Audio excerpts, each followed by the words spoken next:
What's going on, everybody? It's your boy Broadway Joel, the voice of Dominican boxing. If this is your first time here, make sure you hit that subscribe button. And if you've been here before, thanks for coming back. So today we're going to talk about Devin Haney suing Ryan Garcia. And let's get into the specifics of this lawsuit and what exactly he's suing for. So Devin Haney is suing for battery, fraud, and breach of contract. Now, let me address all three phases of this lawsuit. So first of all, suing for battery after a boxing match is absolutely positively ridiculous. It is insane. And it honestly makes him look weak. It makes him look like not like a fighter. You're suing somebody for beating you up in a fight. Now, I understand there's circumstances that happened in this fight which maybe you didn't like, but suing somebody for beating you up, it sounds honestly ridiculous. And I remember seeing an interview with Evander Holyfield's manager where he approached Evander Holyfield about suing Mike Tyson after he got his ear bitten off. And Evander Holyfield was like, yo, listen, I made enough money. I'll pass on suing him. Now, I understand Evander Holyfield made a lot more money fighting Mike Tyson than Devin Haney made with Ryan Garcia. Believe me, I get that. But the sentiment still stands that you don't sue somebody afterwards. You know what I'm saying? And, let's address the fraud part of this lawsuit. So the fraud part, I actually do think he has a case in.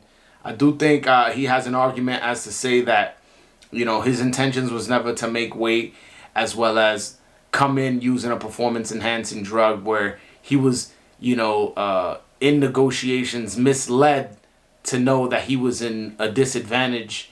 You know what I'm saying? I think he does have an argument there as far as the lawsuit. Again, I don't think suing somebody after a boxing match is warranted or is a good look. That's probably the better way of putting it, a good look. But I do think he has a case with the fraud and breach of contract. Listen, unless I know you guys came at a contracted weight. I'm sure that was in the contract. He missed weight. You were already compensated for that weight him missing the weight. So we'll put that to the side. All right. Now, the other part of the breach of contract, I'm not sure performance-enhancing drugs, not taking performance-enhancing drugs was in the contract, but I'm assuming maybe it was, maybe it wasn't. But point is, the commission already took care of that. He's already suspended. He was already fined.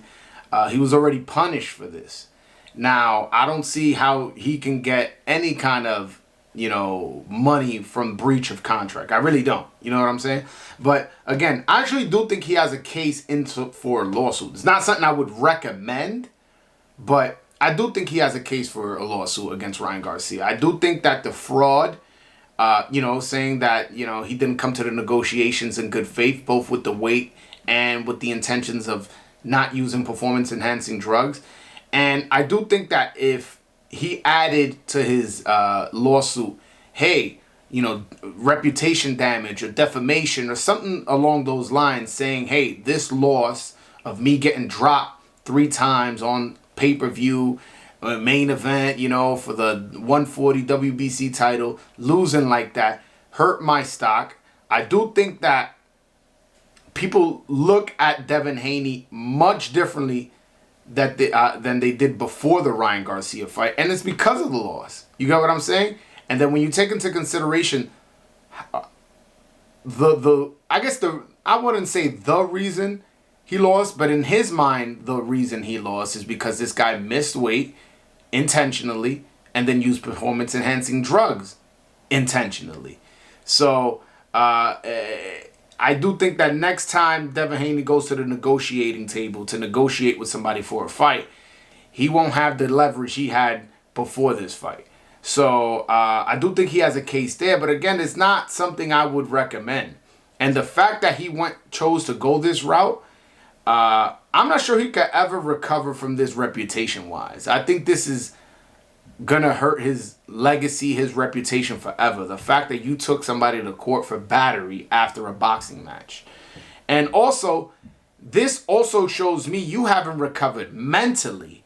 And that's even a greater concern to me than it is, your reputation. Because I guess maybe if you keep winning after this and you keep performing, you keep, you know, showing that you're a top fighter, you know, maybe then you can recover your reputation. But I'm not so sure you can recover your mental after this, because this lets me know this is affecting you mentally, and you're not going about this how a fighter would. A fighter doesn't sue another fighter after a fight.